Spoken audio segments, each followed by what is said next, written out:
말씀을 좀 나눌까 고민하다가 가족에 대한 주제로 좀 설교를 해봐야 되겠다 고민하던 중에 가족들이 요즘에는 뭐 거의 그러지 않지만 예전에는 그러죠. 박씨의 저는 충정공파 몇 대손 뭐 이런 걸 한번 물어보긴 했습니다. 우리 아버지 뼈대 있는 집안이에요. 그리고 물어보면서 뭐 요즘에는 거의 뭐 그런 게 없습니다만 그게 뭐 거의 상관없는 것처럼 살지만 예전엔 그런 족보에 대한 이야기를 나누는데 오늘 우리가 마태복음에 나오는 예수님의 이 족보 이야기를 좀 나누려고 합니다. 아마 오늘 제목을 보신 분들은 아마 오래 신앙생활 하신 분들은 아마 이 얘기 하겠구나라고 생각하시겠지만 제가 이 말씀을 다시 준비하면서 저에게 주신 여러분과 은혜를 좀 나누려고 하니까요. 다시 한번 이 본문의 말씀을 좀 같이 들여봐도 보았으면 좋겠습니다. 오늘 마태복음을 여는 이 예수님의 족보 이야기에 나오는 4명의 이방 여인들의 이야기입니다. 마가 누가복음은 이방인을 위한 복음서라고 한다면 마태복음은 철저하게 유대인들을 위한 복음서입니다. 유대인들을요. 그래서 마태복음은 유대인들이 존경하는 인물로 가득 채워져 있는 예수님의 족보로 이야기를 시작하고 있는 겁니다. 예수님이 아브라함의 후손이고 또 다윗의 자손으로 오셨다라고 말하면서 예수님이 그냥 오신 분이 아니라 바로 구약의 약속을 구약의 예언을 성취하신 분이다 라는 것을 이야기하면서 예수님이 이스라엘의 구원자로 오셨다라는 것을 밝히고 있는데요. 그래서 마태복음 1장 1절을 보면 아브라함과 다윗의 자손 예수 그리스도의 계보다라는 것으로 시작을 하고 예수님의 족보의 마지막은 이렇게 기록이 됩니다. 우리 17절 말씀 우리 같이 화면을 보고 함께 같이 읽겠습니다. 시작. 그런즉 모든 대수가 아브라함부터 다윗까지 14대요 다윗부터 바벨론으로 사로잡혀 갈 때까지 14대요 바벨론으로 사로잡혀간 후부터 그리스도까지 14대더라. 아멘. 아브라함부터 다윗까지 그리고 다윗부터 바벨론 포로기로 사로잡혀 갈 때까지 그리고 바벨론 포로기에서 사로잡혀간 후부터 예수님까지의 세대를 구분하고 있는데 몇 대로 구분하고 있습니까? 다 14대로 구분을 하고 있습니다. 근데 14대의 기준을 맞추다 보니까 이 족보가 좀 불완전해졌습니다. 뭐 아시겠지만 다윗부터 바벨론으로 사로잡혀갈 그 시기까지 20명의 왕이 있었는데 오늘 이 족보에는 6명의 왕이 빠져 있습니다. 아하시야, 요아스, 아마샤 그리고 마지막 바벨론 포로기로 끌려갈 그 마지막 그 격변기에 이스라엘을 다스렸던 여호아스, 여호야김, 시드기야가 여기엔 빠져 있어요. 특히 이제 그런 왕들이 빠져 있는 건 이 족보가 어떻다는 거예요? 완전한 족보가 아니라는 거죠. 그리고 바벨론으로 사로잡혀간 후부터 예수님이 오실 때까지는 시간이 거의 600여 년이 됩니다. 600여 년을 14대로 나눈다는 건 너무 적은 거죠. 그죠? 그래서 이 족보에는 많은 이름이 누락되어 있다라는 것을 우리가 좀 짐작해 볼 수 있는데요. 그렇다면 왜 마태는 이 예수님의 족보를 기록하는데 이 14대를 기준으로 족보를 기록했을까요? 이는 게마트리아라고 하는 히브리어의 독특한 해석 방법에 의한 그런 적용인데요. 게마트리아는 뭐냐면 히브리어 알파벳에 숫자가 매겨져 있습니다. 숫자가 매겨져 있어서 그 단어가 지신 그 숫자를 가지고 그 단어가 가진 뜻을 풀어서 성경을 해석하는 방법이 게마트리아 방법이라고 해요. 그러니까 영어에 A, B, C, D 하고 하는 알파벳이 26개가 있는 것처럼 히브리어에는 알파벳이 22개가 있습니다. 그 22개에는 숫자가 매겨져 있는데 처음 10개, 알파벳 10개에는 1부터 10까지의 숫자가 매겨져 있고요.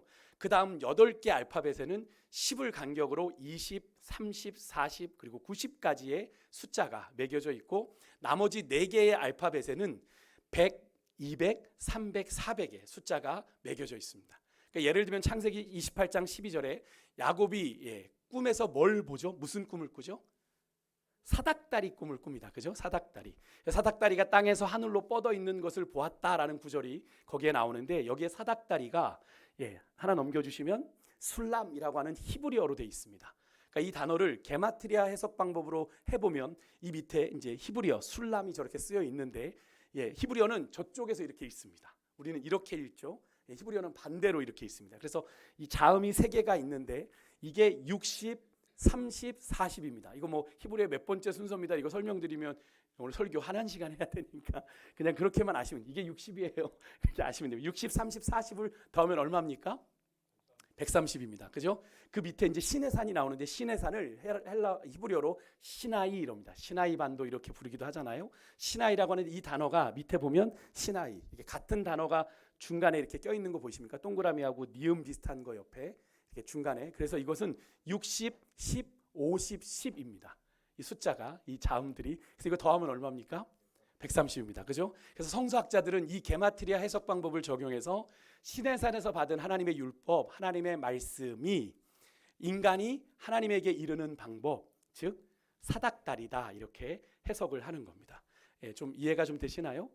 그럴 듯하죠. 네, 이 게마트리아 방식을 통해서 오늘 예수님의 이 족보가 14로 구분된 이유도 우리가 여기서 발견하게 되는데, 다윗이라는 이름이 여기 보면 히브리어로 다비드입니다. 여기 밑에 히브리어로 이렇게 다비드 쓰여 있죠. 다비드. 이 세 자음이 숫자가 뭐냐면 4, 6, 4입니다. 더하면 얼마죠? 14죠.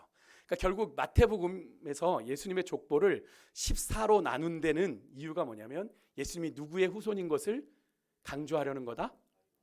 다윗의 후손인 것을 강조하려고 일부러 그 족보를 14대로 나눈 거다. 그래서 다윗의 자손이라는 사실을 강조하고, 마태복음은 그렇게 예수님이 유대인들이 그토록 갈망하던 다윗의 후손, 다윗의 자손으로 오실 메시아다는 사실을 이 족보 속에서 밝히고 있는 겁니다. 그러니까 구약에서 약속한 다윗의 자손이 바로 이 예수님이다. 족보를 통해 설명하면서 자신의 복음서를 시작하고 있는 거예요, 마태가. 그러니까 다윗의 자손으로 오실 예언 중에 하나를 좀 찾아보면 이사야 11장 10절에서 11절, 화면을 보고 한번 같이 한번 읽겠습니다. 시작. 이사야의 뿌리에서 한 싹이 기치로 설 것이요 열방이 그에게로 돌아오리니 그가 거한 곳이 영화로운 그날에 주께서 다시 그의 손을 펴사 그의 남은 백성을 아수르와 애굽과 바드로스와 구스와 엘람과 시날과 하맛과 바다 섬들에서 돌아오게 하실 것이라. 아멘. 이사야 선지자의 이 메시아 예언에 등장하는 이새의 뿌리에서 나는 한 싹, 이게 바로 누구예요? 다윗의 자손으로 오신 예수님을 의미하는 거죠. 그러니까 이새가 누굽니까? 다윗의 아버지잖아요. 그러니까 이새의 뿌리에서 나왔다는 건 다윗의 자손이라는 걸 의미하는 거죠. 이런 구약의 예언의 기초에서 다윗의 자손으로 오신 그 예수님을 은연중에 소개하기 위해서 그 신학적인 의미를 담아 이 예수님의 족보를 뭘로 쪼갰다? 14대로 쪼개서 그렇게 복음서를 시작했다. 그러니까 이 마태복음의 족보를 여러분들이 아마 성경을 읽어보시면 연초에 거의 남자들만 기록되어 있는데, 남자들의 이름을 따서 기록되어 있는데 여기에는 4명의 여인들이 나오죠. 예수님의 어머니 마리아 빼고요. 이 여인들이 얼마나 대단한 인물이기에 이 거룩한 예수님의 족보에 들어갔을까 우리는 생각하며 읽어보지만 그 면면을 우리가 알고 나면 실망을 하게 되는데, 오늘 가장 먼저 예수님의 족보에 등장하는 여인은 바로 다말이라고 하는 여인이죠. 3절에 보니까 유다는 다말에게서 베레스와 세라를 낳고, 이렇게 기록되어 있으니까 아주 자연스러운 가정의 그런 이야기처럼 보입니다. 아무런 문제가 없어 보여요. 근데 다말의 이야기를 조금이라도 아시는 분들은 이 다말이라는 여인이 예수님의 족보는커녕, 그죠? 이 성경에 기록되기도 좀 부적절한 인물 아닌가라는 생각을 하게 됩니다. 모르는 분들이 계실 수 있기 때문에 소개해 보면, 다말은 누굽니까? 야곱의 12아들 중에 넷째 아들, 이 유다의 첫 번째 며느리입니다. 그래서 이 다말의 남편이자 유다의 첫째 아들 엘이 하나님 보시기에 악하게 행동하다가 하나님의 심판을 받아 죽게 되는데, 창세기 38장 7절을 보면 이렇게 말씀하세요. 유다의 장자 엘이 여호와 보시기에 악함으로 여호와께서 그를 죽이신지라, 이렇게 기록되어 있습니다. 하나님이 누구를 죽이셨다라는 이 직접적인 이런 표현은 여기가 처음이에요. 그러니까 엘이 무슨 짓을 했는지는 우리는 알 수 없지만 분명한 것은 하나님이 그를 당장 직접 이렇게 죽이실 정도로 그가 하나님 앞에 아주 심각한 죄를 저질렀다 라는 것을 우리가 알 수 있는 그런 장면이죠. 그러자 아버지 유다가 이제 엘의 동생인 오난에게 이렇게 명합니다. 38장 8절을 보면 유다가 오난에게 이르되 내 형수에게로 들어가서 남편의 아우된 본분을 행하라. 그래서 내 형을 위하여 씨가 있게 해라. 이 말씀을 읽자마자 여러분들 중에는 이게 뭐지? 라고 생각하시는 분도 계실 수 있는데, 이것은 당시 이스라엘에 있던 제도로 형사 취수제입니다. 대개 결혼이라는 학문적인 용어도 쓰기는 합니다만, 이 제도는 우리나라에도 있었다고 그래요. 예전에 우리나라에도 있었다고 이야기하고, 형이 대를 이을 자녀 없이 사망했을 경우에 동생이 형수를 취해서 대를 이어가는 제도를 말합니다. 고대 남성은 뭐 사냥을 가거나 혹은 전쟁을 나가서 일찍 죽는 경우가 많았기 때문에 이제 홀로 남은 여인은 자녀를 혹은 뭐 함께 홀로 남은 여성은 살아가기가 쉽지 않았죠.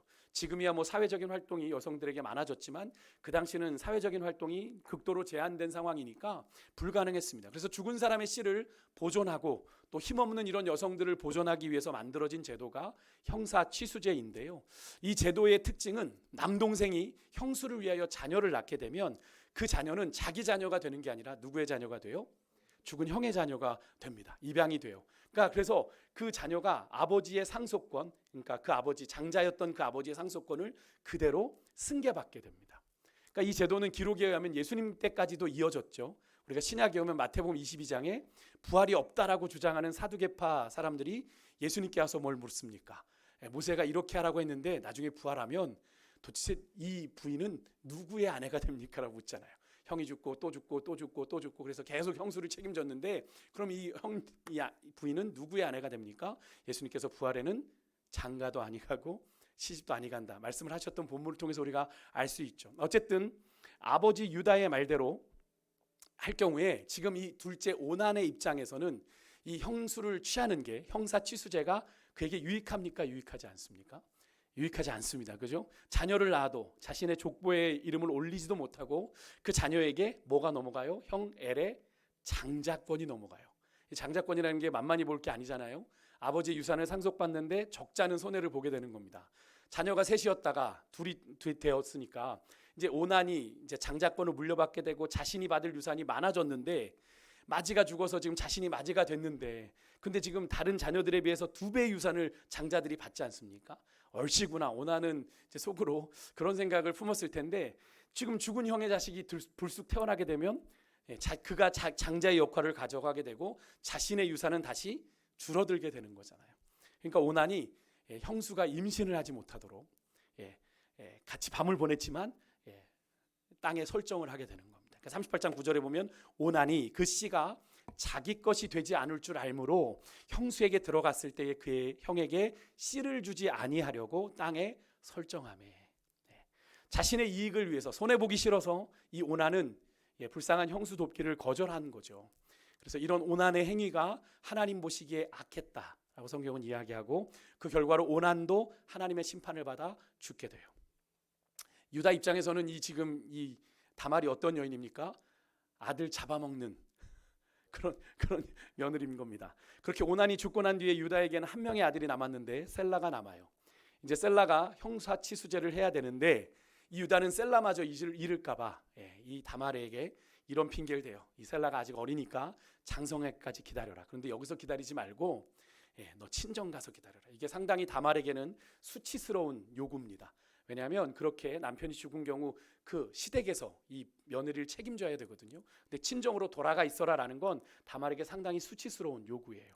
근데 다말이 그렇게 갑니다. 가서 있는데 이 유다가 이 셀라가 장성한 이후에도 다말을 그냥 내버려 두는 거예요. 부를 때가 됐는데 부르지 않는 거죠. 그러자 이 다말이 남편의 대를 이을 길이 없으니까 아주 놀라운 일을 계획하게 되죠. 엄청난 일을 양털을 깎기 위해 자신의 고향에 온 이 시아버지 유다를 통해 내가 대를 이어야 되겠다. 그런 계획을 세우게 됩니다. 이를 위해서 다말이 그동안에 과부 옷을 짓고 숨어 지내던 그녀의 얼굴을 이제 가리고 과부의 옷을 벗습니다. 그리고 당시에 창녀들이 그랬던 것처럼 성문 곁에서 시아버지 유다를 유혹해요. 우리 창세기 38장 14절 15절 우리 같이 한번 좀 읽어볼까요? 같이 한번 읽겠습니다. 시작. 그가 그 과부의 의복을 벗고 너울 얼굴을 가리고 몸을 휩싸고 딥나 길 곁 에나임 문에 앉으니 셀라가 장성함을 보았어도 자기를 그의 아내로 주지 않음으로 말미암음이라. 그가 얼굴을 가리었으므로 유다가 그를 보고 창녀로 여겨. 유다가 이제 염소 새끼를 주고 이제 그 창녀 며느리인지 모르고 그녀를 사겠다고 하니까 이 다말이 당신의 담보를 달라. 염소 새끼 담보를 당신의 도장 그리고 끈 지팡이를 달라고 해서 받습니다. 그리고 다말은 그날 밤 이제 시아버지 유다의 아이를 임신하게 돼요. 석 달 후에 다말이 행음하여 어딘지도 모르는데 가서 행음하여 임신했다는 소문이 이제 시아버지 유다에게 들려오게 되고 이 유다는 자신의 아이인지도 모르고 이 다말을 죽이려고 하죠. 하지만 시아버지 앞에 나온 다말이 어떻게 합니까? 그 유다가 주었던 담보물, 그의 도장, 끈, 지팡이를 가지고 이 물건에 내가 임자로 말미암아 내가 임신하였는데 원하건대 보십시오. 이 도장, 이 끈, 지팡이가 누구 것입니까? 라고 하니까 상황이 급 반전되죠. 이 도장과 끈, 지팡이가 자신의 것임을 확인한 이 유다 38장 26절에서 이런 고백을 합니다. 다말에게 그는 나보다 옳도다. 내가 그를 내 아들 셀라에게 주지 아니하였습니다. 이렇게 유다가 자신의 죄를 인정하고 또 다말의 임신이 정당하다. 그의 억울함을 풀기 위한 행동이었기 때문에 정당하다라고 선포하게 됩니다. 이후 다말이 그렇게 쌍둥이를 낳게 되고 세라와 베레스의 어머니가 되는데 어쨌든 이렇게 시아버지를 속여서 가문의 대를 이은 다말이 이 예수님의 족보에 메시아 되신 예수님의 거룩한 족보의 첫 여인인데 여러분 어떻습니까? 어울립니까? 그렇게 썩 어울려 보이지는 않습니다. 그죠? 다음으로 예수님의 족보에 나오는 여인이 라합, 기생 라합입니다. 1장 5절 상반절에 보면 살몬은 라합에게서 보아스를 낳았다라고 기록하고 있는데 라합은 여러분 잘 아시는 것처럼 이스라엘 백성들이 가나안 땅에 들어가서 첫 번째로 정복한 땅 성 여리고성에 있었던 몸을 파는 창녀였죠. 여호수아 2장 1절에 보면 우리 성경은 그를 기생이라고 번역했지만 히브리어를 보면 그녀의 직업이 몸을 파는 창녀였다라는 사실을 분명히 언급을 하고 있습니다. 그래서 우리 공동번역 성경이나 새번역 성경을 보면 이 라합을 창녀로 번역을 했어요. 그녀는 모세의 뒤를 잇는 이 여호수아의 정탐꾼들이 여리고성에 들어왔다가 발각이 되죠. 위험에 처하니까 그들을 숨겨줍니다. 이유가 뭐였냐면 이 라합이 이런 고백을 해요. 여호수아 2장 9절에서 11절에 보면 이스라엘이 출애굽했던 이야기들을 이들이 다 들었습니다. 출애굽하고 홍해를 마르게 건너게 하시고 또 요단 동편 땅 아모리 왕 시온 바산 왕 시온과 옥을 진멸하신 하나님의 이야기를 우리가 다 듣고 간담이 녹았다. 우리가 그를 하나님을 두려워한다라는 그런 이유를 댑니다. 이 일로 라합은 이스라엘 백성이 여리고성을 정복할 때 가족 친지를 더불어 모두 구원을 받게 되죠. 한 지혜로운 여인이 온 가족을 살린 거예요. 정탐꾼 중에 한 사람이었던 이 살몬과 이 라합이 결혼을 하게 되고 낳게 되는데 그 아들의 이름이 뭐라고요? 보아스. 이 보아스가 누굽니까? 훗날 기업 물을 자가 돼서 영향을 끼쳤던 룻의 남편이 되는 베들레헴의 거부죠. 그래서 이어지는 예수님의 족보에 나오는 세 번째 여인이 바로 룻입니다. 마태복음 1장 5절에 보면 보아스는 룻에게서 누구를 낳고 오벳을 낳고 룻은 유대인이 아니라 여러분 아시는 것처럼 이방 모압 여인이죠. 유다 베들레헴에 든 흉년을 피해서 모압으로 이주해 간 이스라엘의 한 가정의 며느리였습니다. 그런데 모압 땅의 여인이죠. 남편과 시아버지가 일찍 죽어서 굳이 고향을 떠날 이유가 없었는데 이 시어머니인 나오미를 모시겠다고 굳이 낯선 베들레헴 땅까지 와서 고생하는 그런 여인입니다. 그래서 이 모시기 위해서 하는 가난한 과부였는데 비록 이방인이었지만 이 여인은 하나님을 경외하는 자였고 또 시어머니를 공경하고 또 성실하게 일하는 룻이었기 때문에 그 이방 여인임에도 불구하고 그 베들레헴 지역에서 칭찬을 받고 있었어요. 라합의 아들이며 베들레헴의 유력자였던 보아스가 이런 룻에 대한 소문을 듣게 되고 룻에 대해서 감동하게 됩니다. 그래서 자신이 이 나오미 집안에 기업 물을 자 고엘이라는 사실을 알게 되고 그것을 룻과 결혼을 통해 그 책임을 감당하게 되는데 그렇게 맺어진 사이에서 태어난 아들이 누구다고요? 오벳이고 이 오벳에게서 누가 태어났어요? 다윗의 아버지인 이새가 태어났고 이새에게서 누가 납니까? 다윗 왕이 태어나게 되는데 근데 여기서 우리가 한 가지 좀 주목해 봐야 되는 건 여러분 다윗이 이새의 장자인가요? 그 기업을 물을 자입니까? 아니죠. 이새의 8 아들 중에 다윗은 막내였습니다. 워낙 존재감이 없어서 여러분 아시겠지만 하나님께서 사울에게 이새의 집에 가 내가 기름 부을 자에게 기름 부으라 하셨는데도 불구하고 그의 아버지 이새가 들에서 양을 치는 다윗을 불러들이지 않을 정도로 그죠? 가정에서도 존재감이 없었던 그런 다윗. 물론 막내 어렸기 때문에 그렇게 했을 수 있겠습니다만 그런 막내 다윗이 아버지 이새의 뒤를 잇게 된 것. 여러분 이유가 무엇일까요? 예수님의 족보의 기준이 어떤 서열이 아니라 바로 신앙이기 때문에 그런 겁니다. 신앙의 족보라는 거예요. 신앙의 족보. 혈연 관계의 서열 족보가 아니라 바로 하나님께서 세우신 믿음의 족보, 신앙의 족보이기 때문에 그렇습니다. 사실 서열대로라면 다윗의 맏형인 엘리압, 용모가 준수하고 사무엘도 마음이 빼앗겼던 엘리압이 그 다음에 기록되었어야죠. 그런데 하나님은 엘리압이 아니라 그의 중심을 보시고 신앙을 보시고 누구를 택하셨어요? 막내 다윗을 택하신 거죠. 이것을 통해서 우리는 예수님의 거룩한 족보에서는 어떤 서열보다 어떤 순서보다 신앙이 어떤 것보다 중요하다는 사실을 우리가 확인하게 되는데요. 기준이 다르다는 겁니다. 여러분, 주님은 우리의 외모를 보시는 게 아니라 우리의 뭘 보세요? 중심을 본다라고 말씀을 하신 거죠. 여러분, 이것은 교회 일도 마찬가지예요. 여러분, 교회 일도 때로는 우리 교회는 아닙니다만 나이를 따지는 교회들이 있어요. 내가 나이가 몇인데 내가 온 순서가 얼만데 이런 이야기하면서 나 임명 안 해줬다고 막 이렇게 시험 드는 교회들 있어요. 성도님들인데 우리 교회는 아니지만 여러분, 교회 일은 그런 나이가 먼저가 아니라 그런 순서가 먼저가 아니라 뭐가 먼저입니까? 믿음이 먼저입니다. 신앙이 먼저인 거예요. 그래서 임명을 하는 겁니다. 때로는 어린 분도 임명받고 때로는 순서 오래되지 않아도 주의 일에 부르심을 받게 되는 거예요. 마지막으로 예수님의 족보에 나오는 네 번째 여인은 밧세바입니다. 그런데 성경이 이 밧세바에 대한 소개를 하고 있는 소개가 약간은 좀 민망합니다. 1장 6절의 하반절에 보면 다윗은 우리아의 아내에게서 솔로몬을 낳았다라고 이야기를 합니다. 우리가 그냥 늘 읽었던 구절이니까 읽지만 여러분, 이것은 이런 이야기예요. 다윗이 자기 아내가 아니라 누구에게서? 남의 아내에게서 아들을 낳았다는 거예요. 사실 다윗은 우리아의 아내를 탐하고 우리아를 죽인 일로 인해서 이미 아이가 죽는 징계를 받았죠. 그래서 큰 고통을 받습니다. 그 후에 태어난 아이가 솔로몬인데 하나님은 그의 이름을 여디디야, 하나님의 사랑을 받는 자라고 지어주셨고 훗날 솔로몬이 이 다윗의 뒤를 이어서 왕이 되게 되죠. 이렇게 예수님의 족보는 무언가 여러분 정상적이지 않은 방법으로 이어진 역사를 액면 그대로 감추지 않고 보여주고 있습니다.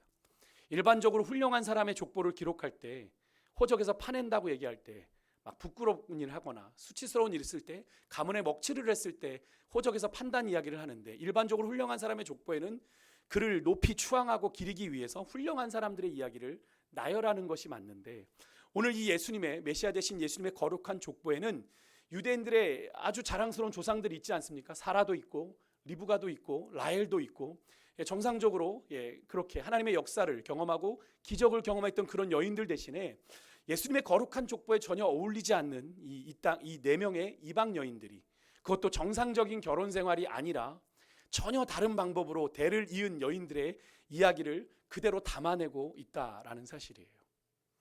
이 사실이 무엇을 우리에게 가르쳐 주는 겁니까? 여러분, 유대인을 대상으로 쓴 이 복음서 마태복음, 그것도 메시아 되신 예수님의 거룩한 족보에 여러분 이방인의 피가 흐르고 있음을 여러분 이렇게 밝히고 있는 것. 여러분, 유대인들에게는 어떻겠어요? 상당히 치욕적이고 수치스러운 일입니다. 그런데 왜 그것을 굳이 감추지 않고 유대인들을 대상으로 쓴 복음서에서 이 족보에서 그것을 오히려 마태는 보란 듯이 이것을 드러내 보여주고 있는 걸까요? 의도가 뭘까요? 무엇보다도 이 온 세상의 구주로 오신 예수님의 거룩한 피 속에는 여러분 유대인의 피뿐만이 아니라 누구의 피도 흐르고 있다? 이방인의 피도 흐르고 있다.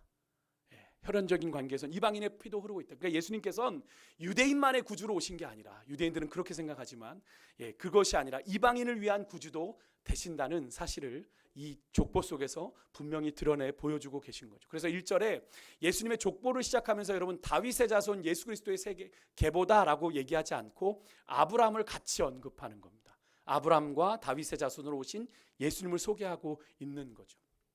다윗으로 하면 유대인으로 한정되니까 아브라함을 세워서 그 이전에 모세 이전에 아브라함 때부터 하나님이 택하신 자들을 통해 아브라함은 이름이 뭐니까? 열국의 아비니까 유대인들만의 아비가 아니거든요.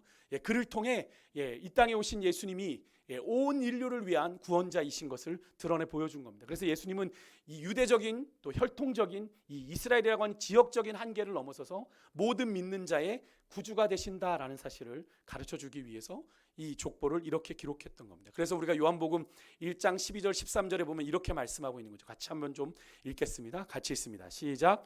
영접하는 자 곧 그의 이름을 믿는 자들에게는 하나님의 자녀가 되는 권세를 주셨으니 이는 혈통으로나 육정으로나 사람의 뜻으로 나지 아니하고 오직 하나님께로부터 난 자들이니라.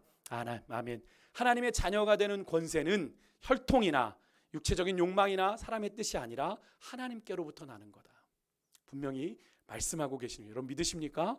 그래서 오늘 이방인일 수 있는 우리가 오늘 이렇게 여러분 이 자리에서 예수 믿고 구원받아, 그죠? 하나님의 자녀가 되어 하나님 예배하고 있는 거잖아요.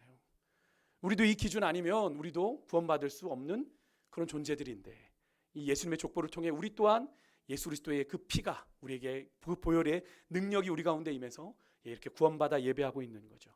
여러분, 예수님의 족보에 등장하는 이 4명의 이방 여인들이 우리에게 주는 또 하나의 의미는 예수님을 통한 하나님의 구원의 은혜가 인간적인 기준, 인간적인 잣대로 판단하고 측량할 수 없다라는 걸 이야기합니다. 한마디로 하나님의 생각, 사람의 생각이 다르고 하나님의 기준, 사람의 기준이 다르다는 걸 의미해요.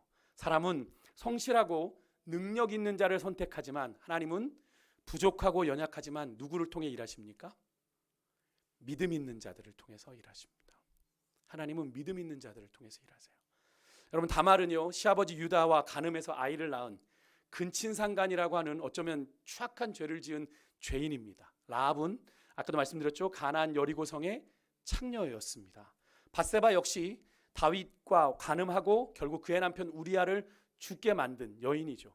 단지 우리가 마지막에 살펴본 룻만은 그래도 부정한 행실을 범하지는 않았습니다만 이 여인의 출신이 어디라고 그랬습니까? 모압 여인이었습니다. 모압 족속은 어디서 생겨난 족속이죠? 아브라함의 조카 롯이, 소돔과 고모라에서 빠져나왔는데 남편 없이 따라 나온 두 딸이 우리가 자손을 잊지 못하겠구나. 그래서 어떤 짓을 합니까? 아버지 롯에게 술을 먹이고 하룻밤씩 들어가 관계를 맺게 되죠. 그게 태어난 족속이 바로 모압, 암몬이지 않습니까? 그러니까 모압 족속이 그런 족속이에요. 그러니까 그런 족속의 피를 받은, 그래서 이 모압 족속이나 암몬 족속은 유대인들에게 특별히 멸시받는 존재였습니다. 그러니까 이 4명의 이방 여인들은 모두 개인적으로, 민족적으로 다 죄인인 사람들이 그 얘기에 들어가 있는 겁니다. 하지만 하나님은 이렇게 이방 여인들처럼 가문에 수치스러운 이야기가 있어도, 여러분 부끄러운 과거가 있어도 하나님에게는 괜찮습니다. 더러워도 괜찮습니다. 왜 그래요? 하나님은 더럽고 부끄러운 인생을 어떻게 해요? 거룩하게 변화시키는 분이시기 때문에. 여러분 믿으십니까? 하나님은 그런 분이세요.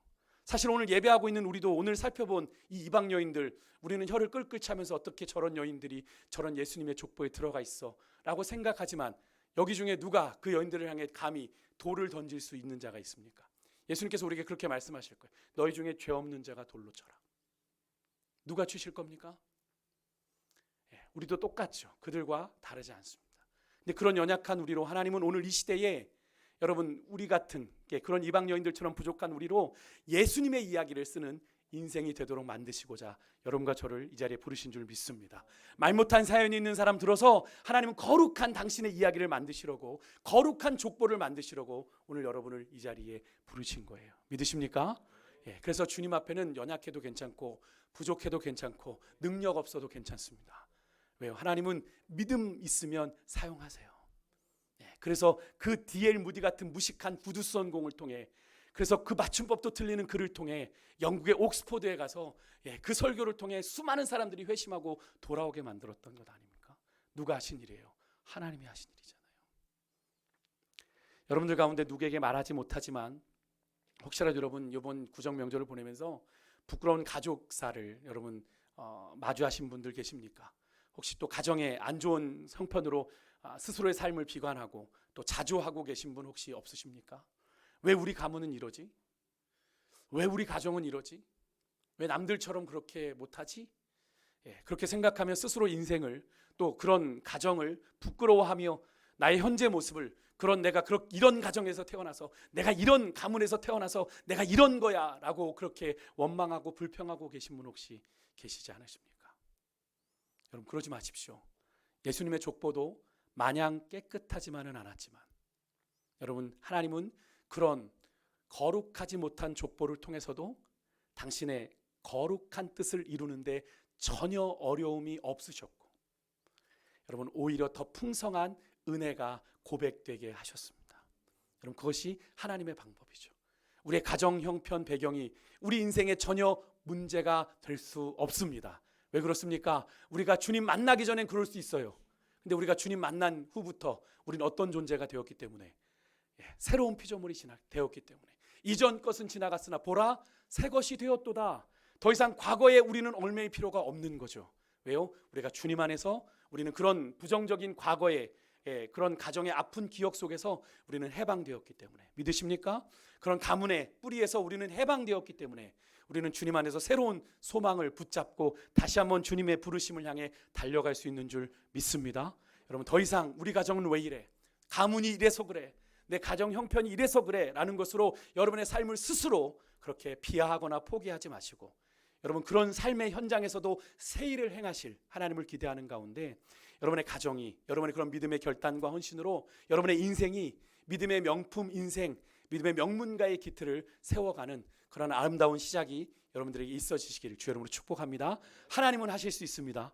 나는 못해도, 나는 안 돼도 우리 주님은 하시는 줄 믿습니다.